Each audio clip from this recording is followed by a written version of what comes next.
Yang keenam, yang Nabi sampaikan di dalam khutbah Al-Wada', diperintahkan kita untuk taat kepada pemimpin.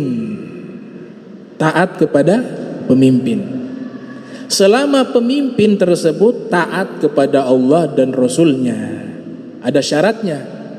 Selama pemimpin tersebut membuat aturan-aturan yang tidak bertentangan dengan hukum Allah. Coba kita perhatikan firman Allah Subhanahu wa taala, ya ayyuhalladzina amanu atiullaha wa atiur rasula wa ulil amri minkum. Wahai orang-orang beriman. Substansinya di sini kalau ada panggilan orang-orang beriman, setelahnya ada perintah atau larangan. Dalam substansi ayat ini adalah perintah. Artinya orang yang taat kepada pemimpin dipanggil orang-orang beriman.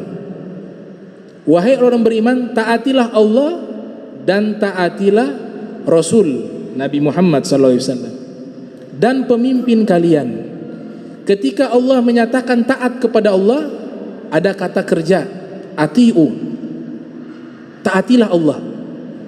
Ada kata kerja, fil amr, kata kerja perintah.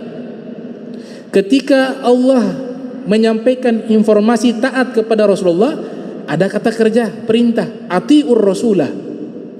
Tapi ketika ulil amri minkum, tidak ada kata kerja di situ, tidak ada kata perintah di situ.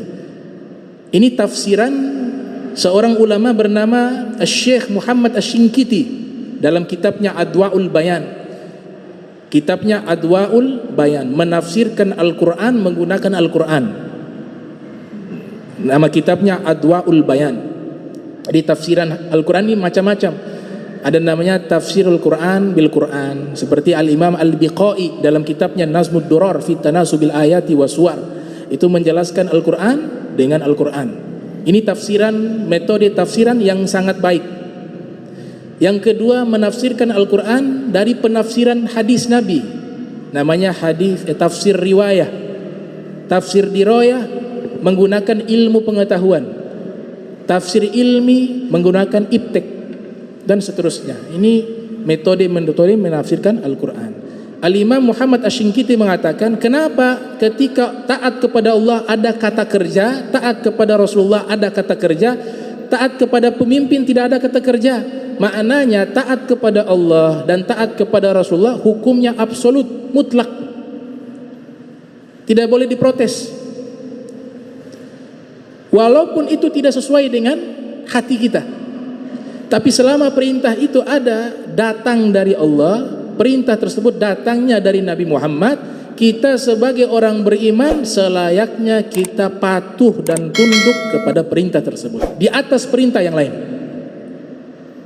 Sami'na wa ata'na, bukan sami'na wa asoina. Kalau orang Yahudi mengatakan kami dengar itu perintah, wa asoina, tapi kami ingkari. Tapi orang beriman, sami'na wa ata'na, kami dengar, kami taati perintah tersebut. Adapun pemimpin tidak absolut, tidak mutlak.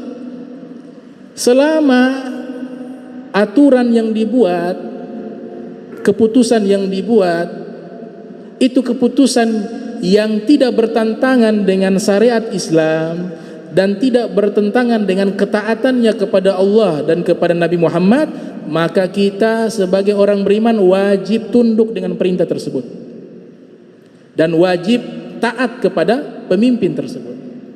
Maka ketika perintah, aturan yang dibuat adalah aturan yang bertentangan dengan hukum Allah dan hukum yang dijelaskan oleh Nabi Muhammad, maka tidak boleh taat. Luar biasa Al-Quran menempatkan setiap kata punya makna.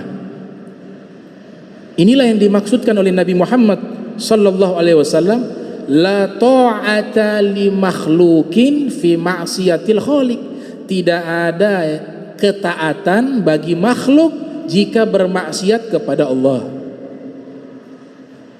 Bahkan orang tua kita yang Allah perintahkan untuk taat dan hormati, tapi ketika orang tua kita memerintahkan sesuatu yang buruk yang bertentangan dengan hukum Islam, kita diperintahkan tidak taat kepadanya, tapi tetap diperintahkan berbuat baik kepadanya. Berbuat baiknya tetap, tapi taat dengan perintah yang bertentangan dengan hukum Allah tidak boleh ditaati. Nabi katakan dalam hadis Sahihul Bukhari, innama ta'a fil ma'ruf, taat itu hanya di dalam perbuatan baik, tidak ada ketaatan dalam perbuatan jahat atau perbuatan buruk. Al-Habib Abdullah Al-Haddad mengatakan, kaifa yakunu minal mu'minin man yurdil makhlukin bisukhti rabbil alamin.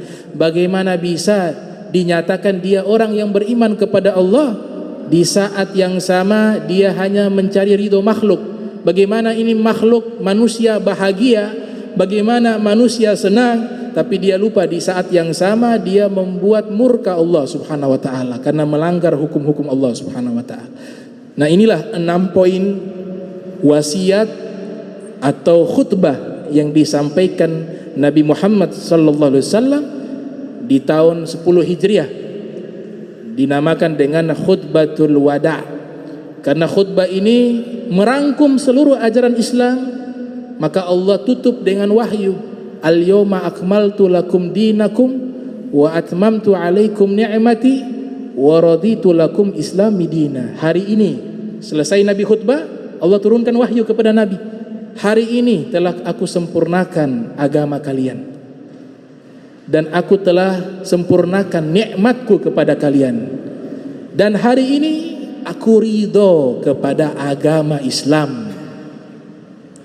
Ulama Imam Suyuti mengatakan, sebagian ulama mengatakan inilah wahyu terakhir yang Allah turunkan kepada Nabi Muhammad SAW. Makanya Sayyidina Abu Bakar Siddiq menangis ketika mendengarkan wahyu tersebut dibacakan oleh Nabi Muhammad SAW. Kemudian ada yang bertanya, wahai Abu Bakar, kenapa engkau menangis? Bukankah sering engkau mendengar Nabi sampaikan wahyu? Kata Sayyidina Abu Bakar Siddiq dengan makna yang beliau nyatakan, bahwa kalau agama Islam ini sudah disempurnakan oleh Allah, maka tugasnya Nabi sudah selesai. Apabila tugasnya Nabi sudah selesai, maka tidak lama lagi Nabi akan meninggalkan kita. Itulah yang membuat saya menangis, kata Sayyidina Abu Bakar Siddiq. Sebagian ulama mengatakan itu bukan ayat terakhir atau wahyu terakhir yang turun. Ada khilaf di kalangan para ahli Al-Quran. Namun terlepas daripada itu, ini poin-poin penting yang perlu kita renungkan dan kita amalkan di dalam hidup kita. Mudah-mudahan ini kajian bisa bermanfaat dan diberikan kita istiqomah, sehat wal afiyah fid dunya wal ukhra, wa dihnal jannata ma habibi Muhammad sallallahu alaihi wasallam. Allahumma jam'ana hadza jam'arhuma wa tafarraqana min ba'di tafarraqa ma'zuma wa la tajal minna wa la minna syaqi wa la mahruma. Allahumma nadzih qulubana anit ta'alluqi biman dunak waj'alna min qaumin tuhibbuhum wa yuhibbunak. Subhanaka wa bihamdika asyhadu an la ilaha illa anta astaghfiruka wa atubu ilaik. Wa sallallahu alaihi Muhammadin wa ala alihi wa sahbihi wa barik wa sallam wa lafu minkum. Wassalamu alaikum warahmatullahi wabarakatuh.